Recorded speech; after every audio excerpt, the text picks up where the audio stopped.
नमस्कार अनि हार्दिक स्वागत छ। म विमल चलाउने। यति बेला विशेष गरेर तपाईँहरूको माझ एकदमै महत्त्वपूर्ण कुरा लिएर आएको छु। पुरा भिडियो हेरेर साथ दिनु होला। एकैछिन यो भिडियो हेर्नुहोस् त। यो भिडियोमा देखाइएको छ साना 8 देखि 12 वर्षसम्मका केही नाबालिकाहरूले यसरी बाटोमा माग्दै हिँडिरहेको अवस्था।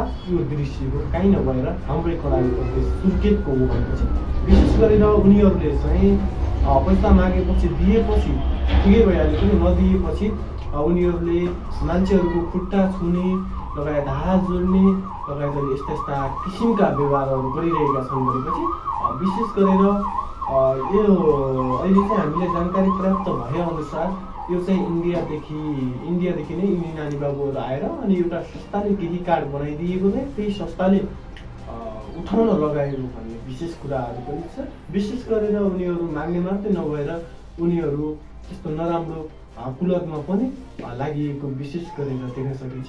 विशेष गरेर यो दृश्यमा सबै देखाएको अनुसार हेर्नुहोस् त कति नागरिकहरूलाई कति तङ गरिरहेका छन्।